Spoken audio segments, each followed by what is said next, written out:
Hello there, and welcome on this All Hallows Eve, a night where we may lift the veil between our world and the spirit world. We may take a peek and hope that they don't sneak back to follow us. This is Uncle Malachi. He'll be joining us. He's a very good listener.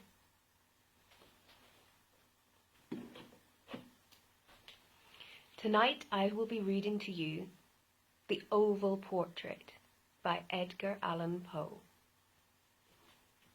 Enjoy.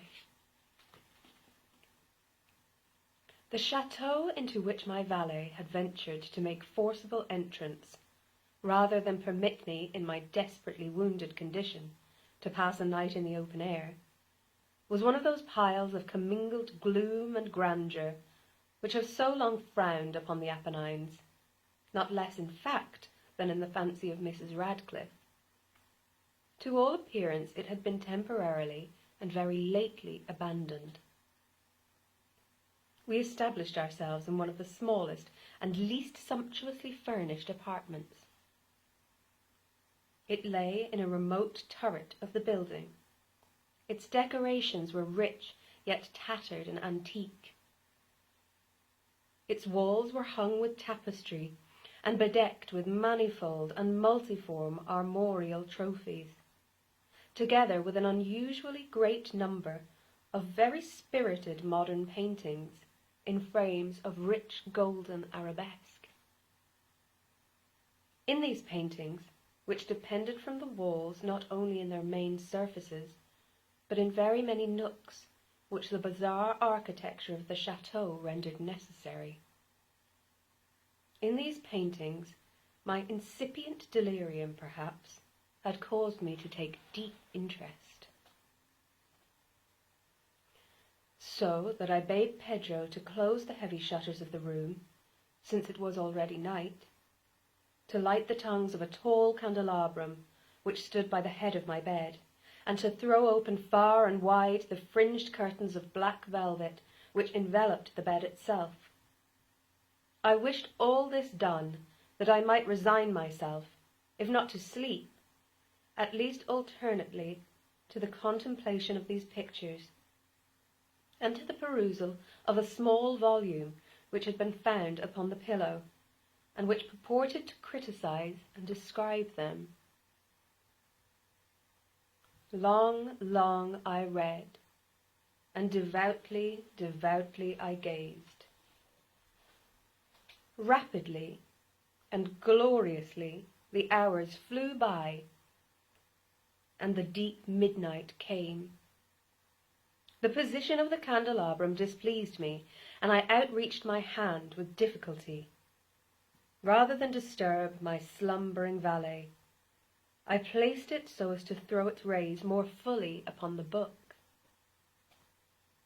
But the action produced an effect altogether unanticipated. The rays of the numerous candles, for there were many, now fell within a niche of the room which had hitherto been thrown into deep shade by one of the bedposts. I thus saw in vivid light a picture all unnoticed before. It was the portrait of a young girl just ripening into womanhood.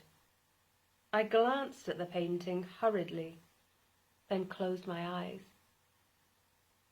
Why I did this was not at first apparent even to my own perception. But while my lids remained thus shut, I ran over in my mind my reason for so shutting them. It was an impulsive movement to gain time for thought, to make sure that my vision had not deceived me, to calm and subdue my fancy for a more sober and more certain gaze. In a very few moments I looked again fixedly at the painting. That I now saw aright I could not and would not doubt, for the first flashing of the candles upon the canvas had seemed to dissipate the dreamy stupor which was stealing over my senses, and to startle me at once into waking life. The portrait, as I have already said, was that of a young girl. It was mere head and shoulders, done in what is technically termed a vignette manner, much in the style of the favourite heads of Sully. The arms, the bosom, and even the ends of the radiant hair melted imperceptibly into the vague yet deep shadow which formed the background of the whole. The frame was oval, richly gilded, and filigreed in Moresque. As a thing of art, nothing could be more admirable than the painting itself. But it could have been neither the execution of the work, nor the immortal beauty of the countenance, which had so suddenly and so vehemently moved me.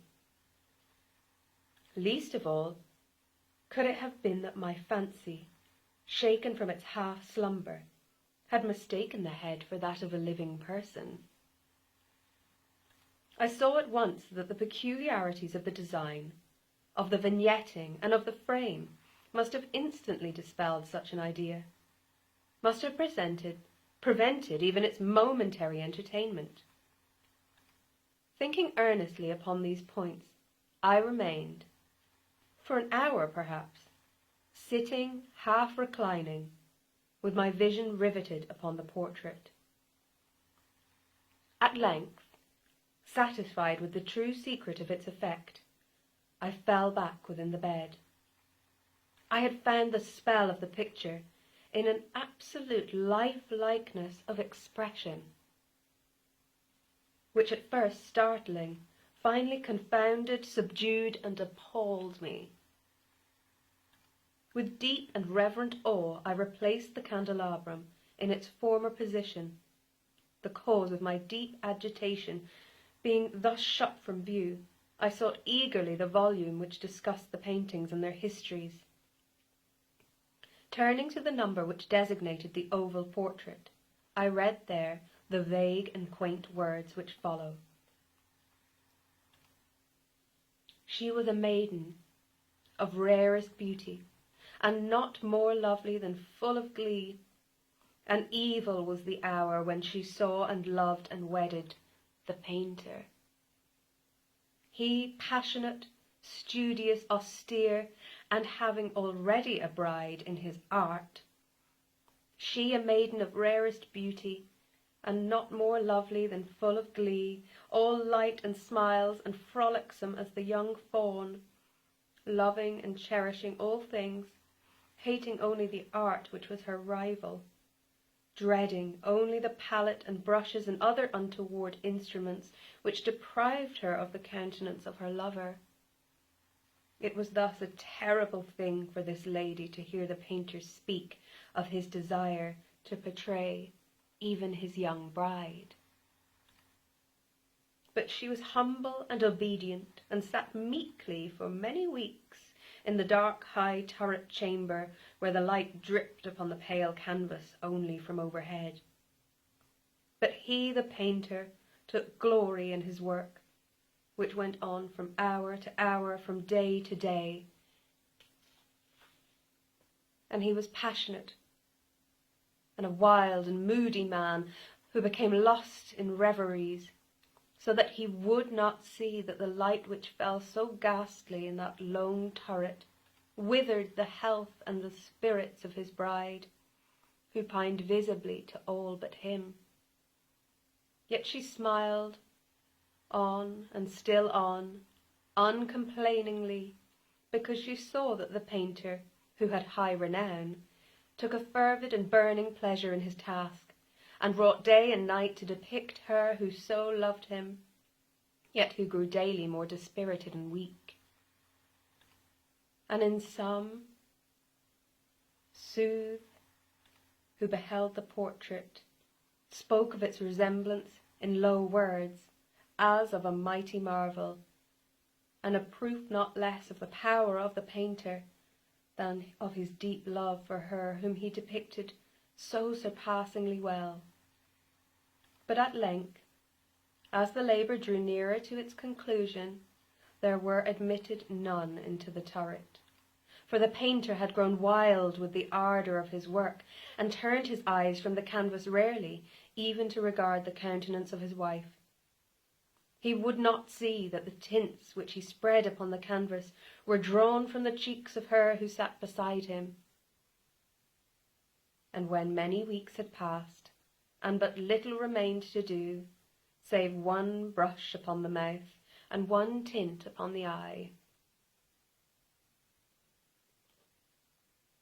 and the spirit of the lady again flickered up as the flame within the socket of the lamp. And then the brush was given, and then the tint was placed, and for one moment the painter stood entranced before the work which he had wrought. But in the next, while he yet gazed, he grew tremulous and very pallid and aghast, and crying with a loud voice, "This is indeed life itself," turned suddenly to regard his beloved. She was dead. Well, my friends, thank you for joining me for the oval portrait.